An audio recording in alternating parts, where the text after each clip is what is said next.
What's up, Marvelites, and welcome to another all-new edition of the MCUExchange podcast. And today was supposed to be the premiere night of Black Widow Oh, in the US. shit. Yeah, I think it let's was talk. great. What do you guys think? I loved it. I love it. My name is Darren. I'll be your host for this episode. Alongside me is Joe Hello. and Charles. What's up?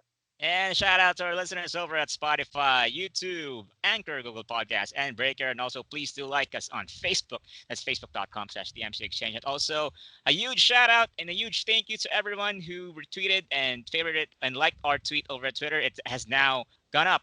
We have gone up 2,000 follower increase in the past week because of that Damn. one. Yeah. Shout out to the 100,000 likers over at Twitter. And you still have a chance to do it. Please do follow us on Twitter. That's twitter.com/MCUExchange. Yay! And there are so many news in the past week for the supposed Black Widow premiere week. So let's get right to it. Here in the rundown. First up, there is another Marvel movie release date shift that happened literally after we recorded, guys, last week. So it happened. First off, it was announced Spider-Man 3, the untitled Spider-Man 3 movie was delayed to November 5, 2021. Minutes after that, it was changed because apparently it has the same release date with Doctor Strange in the Multiverse of Madness. Imagine how cool would that be? 2 MC movies in one night. They changed it like literally 20 minutes after, and then Doctor Strange now premieres to March 25, 2022, which is 6 years after the first movie. And now also they also shifted the release date of Thor: Love and Thunder, moving it ahead, 1 week ahead of its schedule. Now set to release on February 11, 2022. And 2022 is a bonkers year for Marvel Studios. Charles, what do you think of all of this schedule shift? The biggest takeaway for me is the Thor shifting before Doctor Strange. I think Yeah. that's pretty telling on how I guess the overall story is gonna go. I mean, we've known for some time that Doctor Strange is gonna be a fucking crazy movie, Mhm. and it was only a matter of time until we actually find out that it's actually the, I guess, culminating event of this phase. So fact that it's now in the very end of phase four, as far as we know, it's pretty telling on how things are gonna go. As for the Spider-Man tree, it's cool that they have a date. Because we're such in we're such in uncharted territory currently with all the pandemic stuff. I wouldn't be surprised if we get another shift. I mean, some of these properties have Yeah. not filming. I mean, Falcon and the Winter Soldier done, they haven't wrapped filming, so who knows if they make that date? Who knows when production can resume? I mean, if production doesn't resume by at least by September, we're gonna see another shift for sure. So Yeah. we gotta keep our eyes open, keep our eyes peeled, and expect more changes in the coming months. That's my take. Joe, what do you think about this all new release dates that's coming around for the MCU? I think it's exciting, just like Charles said, to see that Doctor Strange will probably end this phase is such an interesting development because it also opens up the question of was this due to the production? Because it's kind of ironic still considering how the entire production of Doctor Strange 2 went with Scott Derrickson leaving because he needed more time to a certain degree into this new state where he technically would have had the time if this discussion didn't happen before the entire pandemic. But at the same time, what does make me happy about this change is that this means they're giving Sam Raimi time to leave his marquee on the film, that he can look at the script and add his own elements to it.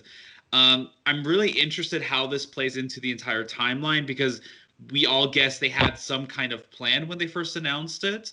So the question will be how this shift will affect the placement of Thor and Doctor Strange in relation. Especially if we consider with Loki, his TV series, talking about time travel and stuff like that, having probably an influence on both Thor's film and Doctor Strange's film, because we all assumed he would be introduced in Doctor Strange 2 in some way and kind of have a cameo in Thor. Now, that's not going to be that easy. So it's really interesting, and I really find it funny that Sony accidentally got Spider-Man on the same date as Doctor Strange. because I could just imagine the panic, realizing, oh no, we're going to cannibalize each other. And I would like to know who told them, guys, one of us is going to have to back off from this date. And also, there's a news about Tom Holland was in Jimmy Kimmel Live in the past week, and he mentioned that he confirmed that there's a delay in the production of Spider-Man 3. So I think this happened because of that.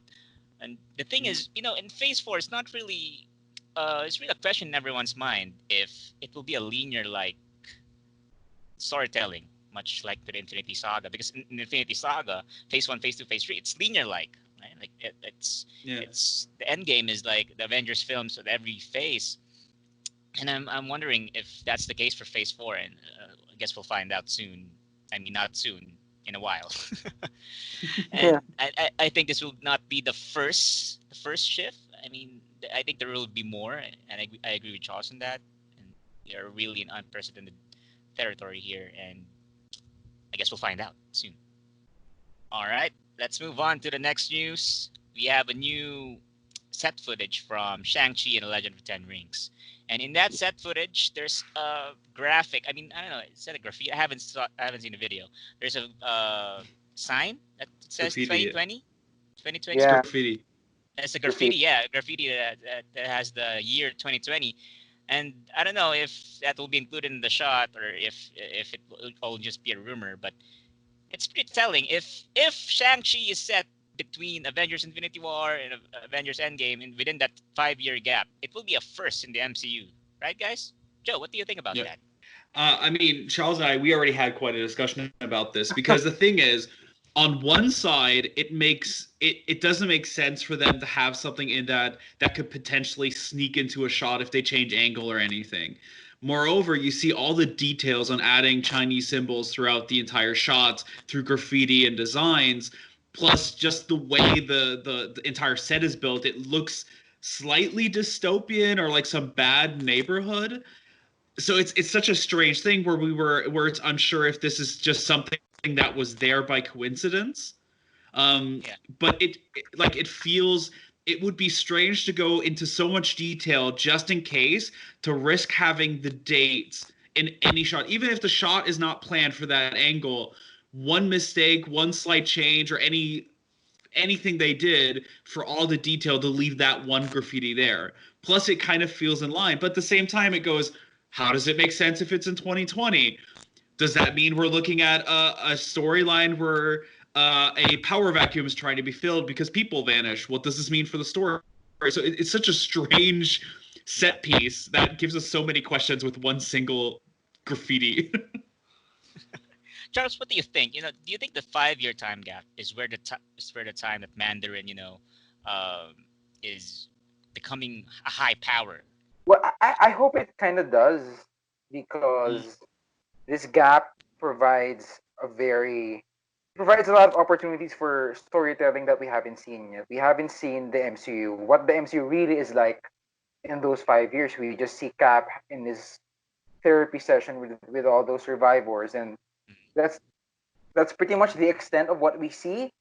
He talks about the water in New York having whales, so that's also the extent of what we hear. So, seeing what the world is like, seeing what kind of power vacuums there are in such a very extinction level event is very interesting.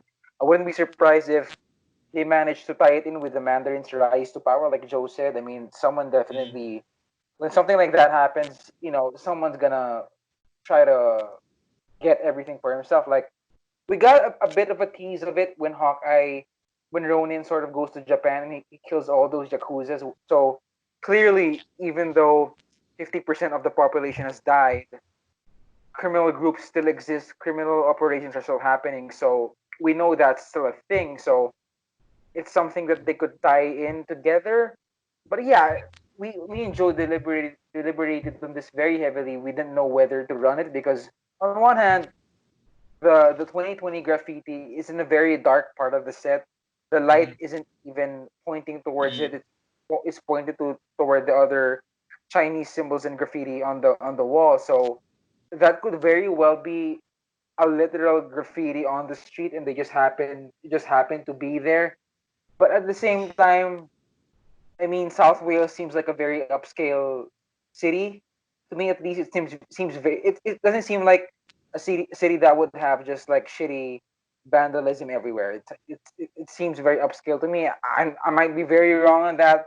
It might be pretty like it might look like every other city out there with graffiti. I don't know. So if anyone knows that, please correct me. But from my end, it kind of looks like that. So I don't know. Ultimately, we obviously decided to run it because it has some very interesting implications for the MCU moving forward. Yeah. I think it would be interesting if they do go with like a tournament arc, like having Ronan show up, and that would be the connection between Shang-Chi's storyline and the Avengers storyline to bring him in as an Avenger at one point. Yeah. I mean, Oh, that's an exciting prospect. yeah, Imagine Clint in the tournament. Oh my God. It's something else. And With his if hair. this, yeah, with his hair, yeah. And if this happens, if this really happens in 2020 or even not 2020, even within that 5 year time gap, Tony Stark's there alive, Cap's there, Natasha is alive. Mm. Possibilities are endless. Um, I believe there's still an Avengers team right there, right? Natasha is running point, and she's monitoring threats all over, and maybe uh, she monitors ShangChi as well. I don't know. yeah, Unlike Tony does with SpiderMan, like they're monitoring threats in like during Civil War, it's monitoring all the superpowered humans, metahumans in the MCU, and I don't know, the possibilities are endless after that. Anyway, moving up, we have another news here coming from Spider-Man 3. Daredevil's Charlie Cox, the man who played the hero in the Netflix series, recently debunked a rumor that Mm. he will be starring in the untitled Spider-Man 3 movie as Peter's lawyer. So, guys, what do you think? I believe this is a confirmation, right? Or he's not just saying that, oh, no, I'm not there, like casually. Joe, what do you think? I'm sad about it on one side because I think Charlie Cox gave a lot of time to make it very believable that he was blind, the way he acted. He went through a lot with the stunts. But at the same time, it's kind of like this, okay, how would it work if he came back? But they kind of denounced the Netflix series because they're probably going to skip the entire Iron Fist thing because there's a lot of wasted potential there. Will they do their own thing that's connected? Will this just be a different dimension? So the thing is that bringing Charlie Cox back is such a huge question for many people Mm-hmm. that I think him just being a random lawyer showing up in Spider-Man could have a lot of difficult implications, let's say, for how they could handle it in the story. I personally would love to see him return, but I also confess I'm still kind of mad that we still never got a redhead Daredevil. So Yeah. I don't know if they're going to use this opportunity to be more comic accurate. It's an interesting thing, and we don't know how it's going to change. It makes like I know a lot of people wanted Daredevil to show up in Spider-Man because they have a strong connection in the comics.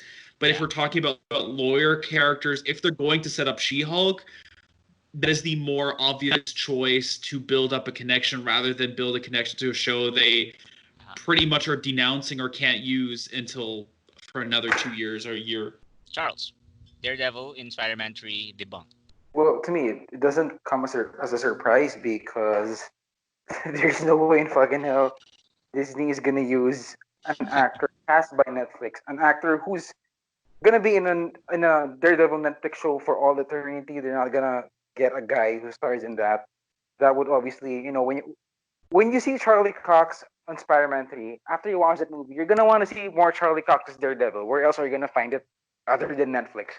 Disney Netflix. doesn't want Disney doesn't want their audiences to go to Netflix because Disney fucking hates Netflix. They're direct competitors now, and it doesn't make sense to help Netflix's ratings out with getting an actor Netflix paid for. Netflix paid for the Charlie Cox casting, and Netflix is gonna reap everything Charlie Cox as Daredevil. So Disney doesn't want that, so it's not a surprise. Um, as for Daredevil showing up in Spider-Man 3, a new one, like I'm probably one of the biggest Daredevil fans around. I want Daredevil to have his MCU official MCU debut in a movie starring him, not as a supporting character, not in a Mm, supporting role.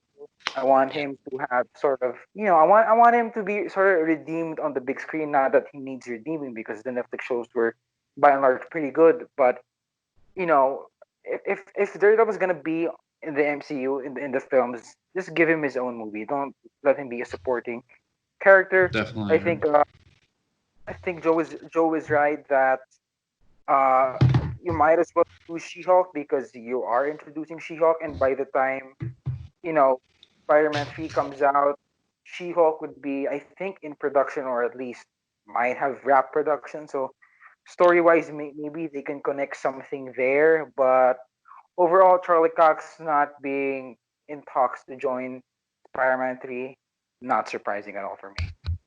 Yeah, I think many fans would agree that they want Daredevil to be much like what Blade has in the MCU, a solo movie, right? A solo movie Yeah.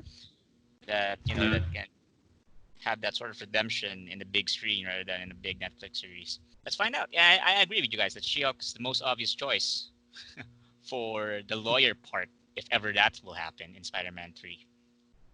Let's wait and find out. Next up, we have another rumor here coming from MCU Cosmic. And in that rumor, the next MCU project might be the Ultimatum storyline that's heavily featured the X-Men and the Fantastic Four. I'm not. I will be honest. I'm not really familiar with this. So Charles, can you? What's so important about the Ultimatum storyline? Well, Ultimatum is important for being the worst story Marvel Really? could Oh ever yeah. put to paper. It's in many ways ironic that Jeff Loeb is the guy who wrote it, but Oh, beneath that shitty comic he came up with lies a very, I guess, very tragic story. Jeff Loeb wrote that story in the midst of his son dying from cancer. His son passed away from cancer around the time he was writing that comic. So it's pretty evident that a lot of his grief, a lot of his anger, a lot of his his his depression went into writing such a very dark and bleak book. oh my God. That book is Mm. basically about, it's about superheroes dying in the most senseless, brutal, and violent ways imaginable.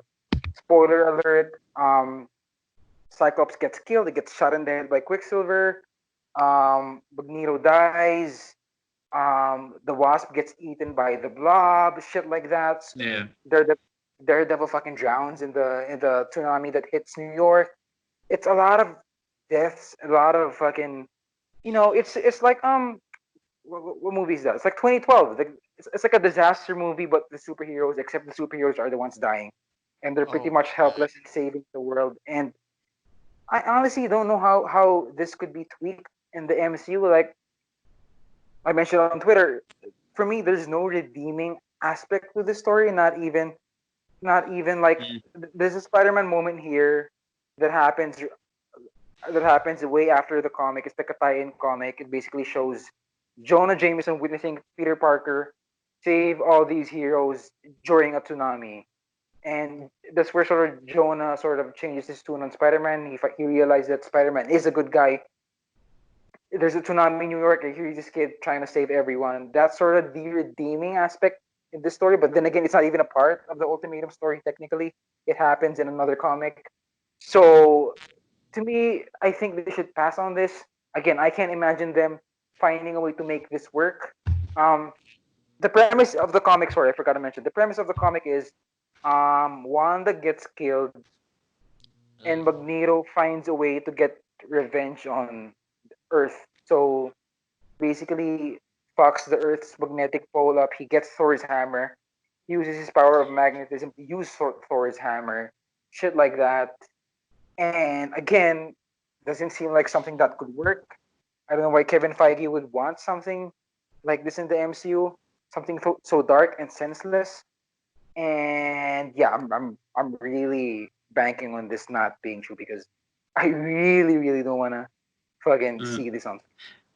wasn't Man. the setup also extremely ridiculous? Because wasn't it like an assassination of Scarlet Witch because she was having an affair with her brother?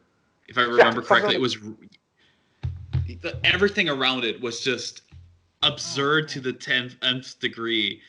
I mean, the only thing I could see them do with Ultimatum is use the bare bones of the storyline. Natural disasters happen. Magneto lost control of his powers.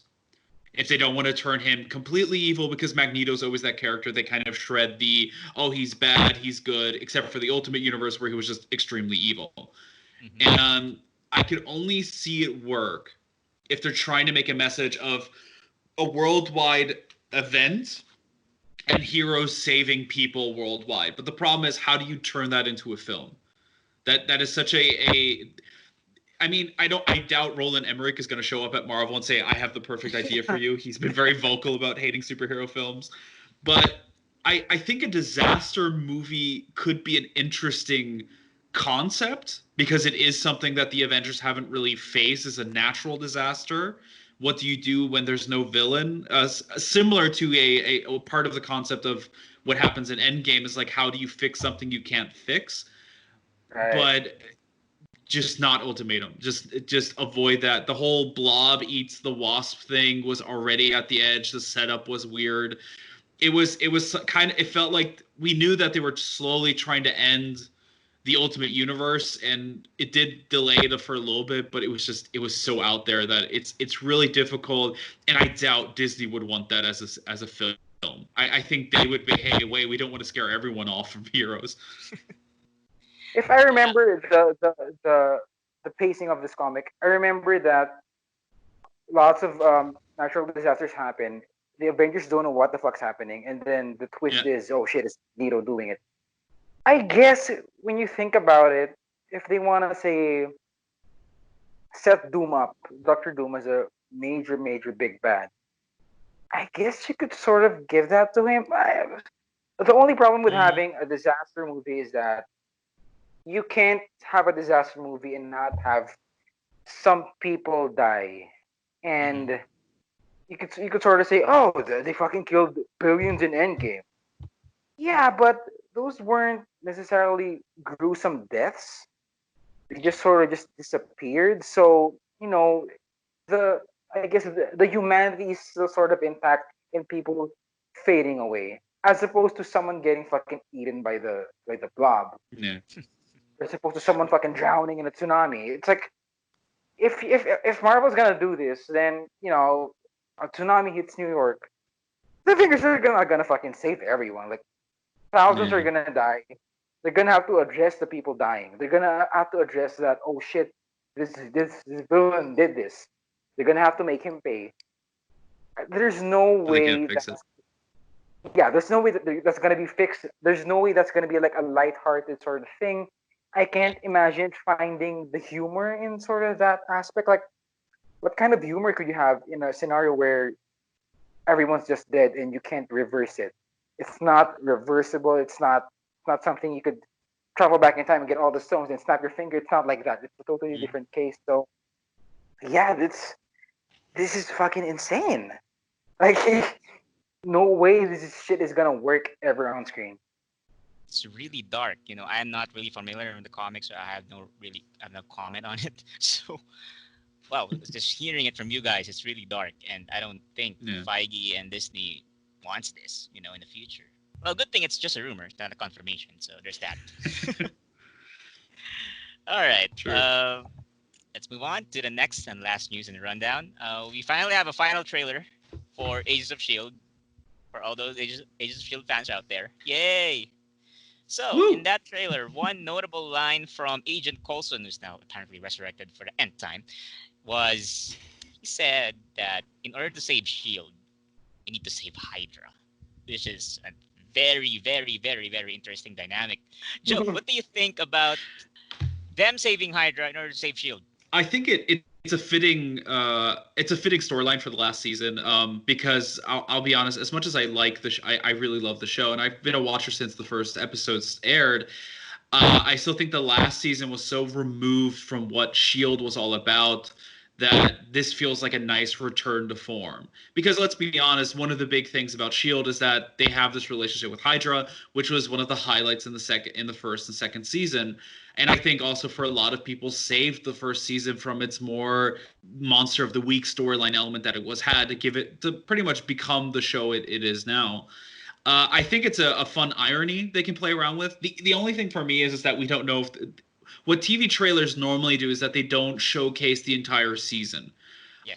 So this could pretty much just be the storyline for the first arc, because we don't know how much are they going to time travel. It would be a waste for them just to travel to 1931, which seems to be the timeline they're at because of the Dracula poster and I think a teaser in the trailer, in a extra snippet they showed.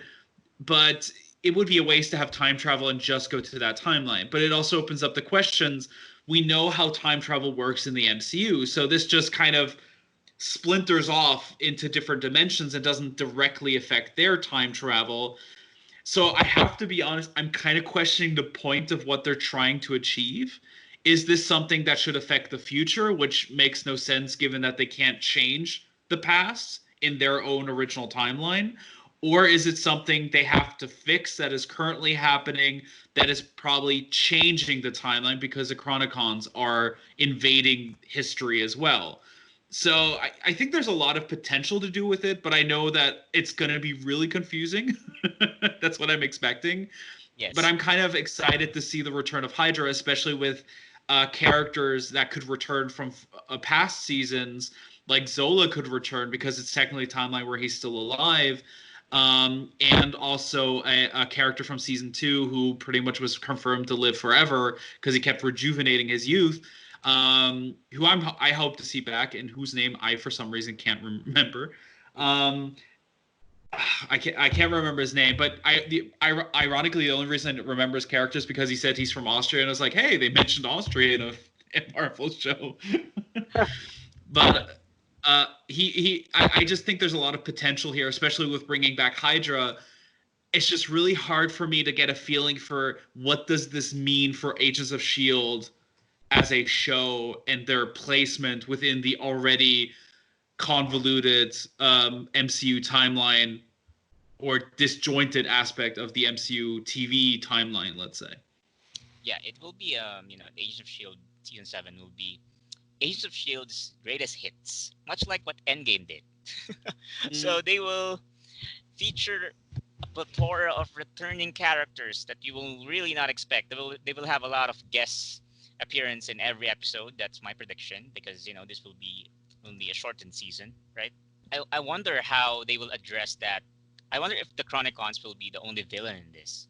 I think with Hydra coming along, with past villains possibly coming along as well, I don't know if they will be involved in that threat, because in the trailer, Joe, they showed that the Chronicons has a device that can copy your face.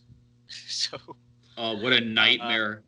yeah, and given that Agents of S.H.I.E.L.D. has dealt with traitors, with espionage, and it's a very pretty interesting new device that can shackle the trust among the team members again.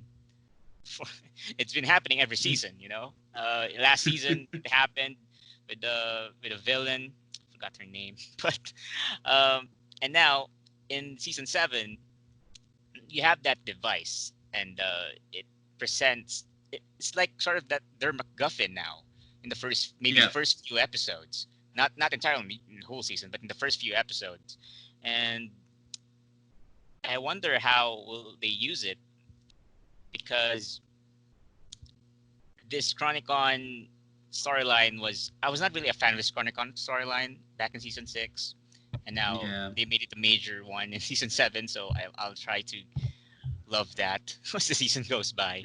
But I'm excited. I'm excited.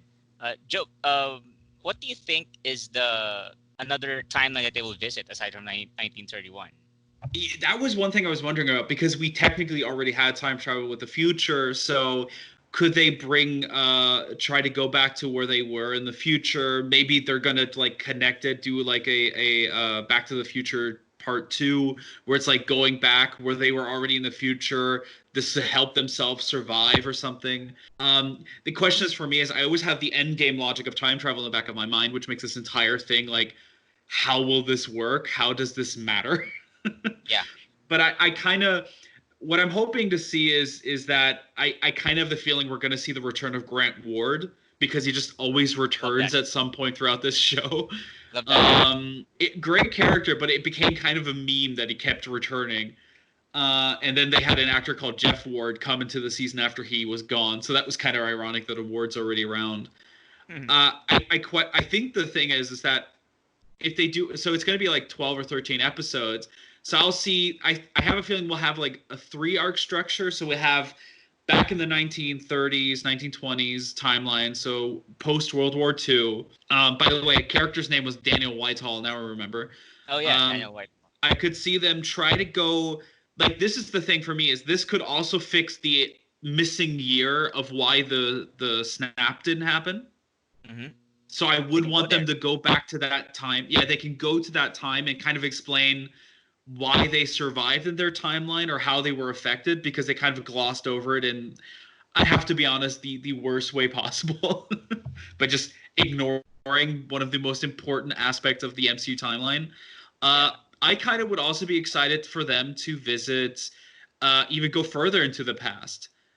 Maybe explore it, because we know that Hydra has a big, long history, that they try to use that knowledge to explore that history a bit more and see how it's all connected. Maybe we get a hint at the Eternals or something, which I doubt, but there is a possibility. Lastly, one thing I really noticed about this trailer, there's no Fitz is not there. I don't know. Yeah, for every trailer of Agents of Shield, the first trailer or the final trailer, Fitz is not always there, or it has a minor role in the trailers. But apparently, when we watch the season, he has a big role, which is really telling, right? It's Agents of Shield has created its own kind of convoluted plot tropes in a way, and Fitz has always been the plot trope number one. I have to say that Ian Kostecker is probably the best actor on the show, alongside Agent Cole, alongside Clark Gregg. Yeah. But the guy just always gets separated from the group. That's like his go-to thing. Oh yeah. Well, one season he ran away on his own. One time he's in space. It's a hilarious, convoluted aspect they try to do with him. But he does. Fitzsimmons probably has one of the most interesting romances I've seen in TV in a long time, and it kind of makes it work. But I really hope they don't do the same thing again. Maybe they're different timelines. I really love their chemistry, Fitz and Simmons. I really love it. Charles, sorry, we're just geeking about Agents of Shield. It's perfectly fine. It makes me think that maybe when the show comes out, we could do like a Shield segment for you two. Mm-hmm. Like a review or like a review or something. Episode. Yeah, something like that. Because you guys seem more enthusiastic than me. I was like, oh, you fuck! I didn't even watch the trailer. But I'm glad you guys. I'm glad you guys are hyped for it. Yeah, really, we're really hyped for it. We've been a fan of the show ever since first season back in 2012.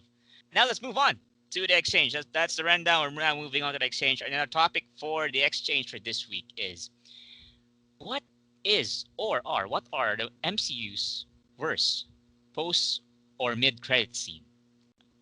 So guys, Charles, you want to start? What is your worst post-credit scene? One or two? Currently, I think it's the worst because it's the one with no payoff at the moment, and it's sort of like the forgotten one. It's Guardians 2, when the Atom thing, like I kind of rolled my eyes at it, like I don't really give a fuck about this aspect of the plot. But now that Endgame is done, and the Guardians have better stuff to do than fight Thanos, I mean, obviously. I hope James Gunn finds a way to pay this off. It seemed such a very big ending for Aisha to sort of create, or I think, call on this character named Adam. I mean, it's Adam Warlock. So I hope it has a cool payoff at the end, but currently it's sort of the one that I really don't care for at the moment. Yeah, they have a lot. Like, they have 5 post-credits. And, James Gunn recently revealed during the watch party that some of it are just there, just for he just place it there because he said in the tweet, and I quote, "I was like, people are always asking me about this damn end credits. So what the hell? Fuck, I'll add a million of them. Don't take them too seriously." So that's what he said during the watch party during volume two. Like he just played with it. Like he just added a bunch just to play with fans, and so not all of it are just playful. Just maybe the Adam bit is one of those that would tie into volume three, but who knows? Joe, what do you think? What is your worst post credit scene? Your entry. At first, for a while, I had a problem with the Iron Man 3 post-credit sequence because it's literally just Tony telling Bruce about what happened in the film. But when I rewatched it a few times, I started to realize that the post-credit sequence is just pretty much the entire point of the story is that he's telling the story to Bruce Banner, so it was a nice nod at that. And it didn't, tease anything that was important that should come back or anything. It was just a small but good moment until I remembered the Thor: The Dark World post-credit sequence where Thor comes back to Earth, pretty much probably to set up that he's in Age of Ultron. He kisses Jane. We see a giant frost beast run around. No one talks about it ever again. This frost beast might still be out there wrecking everything. Endgame was the best thing that ever happened to it because he could take over an entire city. Who knows? We don't know whatever happened to the frost beast. And it's not like it's an important plot point, but it's still something where you go. I always say that there's a hard balance between a joke ending and a plot point ending, which is why I'm kind of disturbed by James Gunn saying, "Oh, you don't have to take them serious," because isn't the whole point of them to set up things or at least make a good joke about things? Because why tease Adam and then not introduce him? This isn't the Incredible Hulk 2 where we get the tease of Mr. Blue turning into the leader and we never see it again, because that's a complete different ballpark. But kind of Thor: The Dark World just didn't really set anything up. It already did it with the Ether mid-credit sequence. Yeah. So there was real no point to the end credit sequence besides the fact that, Thor came back, which pretty much was a line in Age of Ultron anyway, because they broke up pretty much. So what was the point? Mine, I have an honorable mention. I kind of agree with you with that. Bruce Banner moment in Iron Man 3, post credit scene. Like he was just talking. I was actually expecting something more of that because it's an Iron Man film. For me, my worst post-credit scene is during Ant-Man and the Wasp post-credit scene. Not the mid-credit scene. The mid-credit scene was awesome. The post-credit scene was where the ant just, drumming around in the solo house. Oh, yeah. With no setup, just I waited for that, and then because it's before Endgame, I was like, what? That's it? Just the ant was just there. I don't know what happened to the ant. I'm curious what happened to the ant after that, but it didn't really set up anything. Ironically, I kind of like the fact that it felt to me like how I saw that post-credit sequence was the giant ant was a distraction because he's still doing Scott Lang's entire because they're faking that he's there. Yeah. And I think a routine, could not think of it. But the emergency alert system I thought was a nice touch. That kind of saved it for me. Because that deafening silence of that emergency alert system with the giant ant distracts, like, oh, haha, funny, but until you kind of have that follow-up to the mid-credit sequence where everyone vanishes. I agree it's not the best, but there's still at least a little bit of a point there. And if I didn't have a cat, I would hate the goose post-credit sequence with him spitting out the Tesseract. But I love cats, so it's kind of like as a cat owner, you go, yeah, that's definitely what a cat would do. And kind of think of it, that post-credit scene, aside from the funny bit with the ant, I think that's our first experience of a post-Infinity War world. Yeah, it was. Yeah. True. Yeah. What about your best? Because my best has to be. I'm thinking about it. My best might be the Winter Soldier one when they do Scarlet Witch and Quicksilver at the end, because that was sort of like the holy shit. Like those are two new fucking classic characters right away. We see their powers, we see sort of how they came to be, and for me that was probably the most, apart from the Thanos one in Avengers, that might be the most generous post credit scene they've done for the fandom. Like, here are two Mm. classic Avengers characters. Here's Pietro running fast. Here's Wanda doing weird stuff with her hands. Here's Baron von Strucker sort of being the guy orchestrating it. For me, that was fucking cool. Joe, Yeah. how about you? Your best. For me, for a while, I loved the post-credit sequence from Guardians of the Galaxy. Not the dancing one, but with like Tivon in the museum, everything's destroyed with Howard the Duck, because I was like, Howard the Duck? What? I know we had the cameo, but he's like getting a speaking line. But at the same time, I'm a huge fan of Cosmo, of the dog. And I'm still mad to this point. They have done nothing with that character. But I have to say, though, that changed when the Spider-Man Far From Home post-credit sequence came. That was the biggest... Like, there were so many layers of WTFs in that sequence that just... Wait, is that J. Jonah Jameson?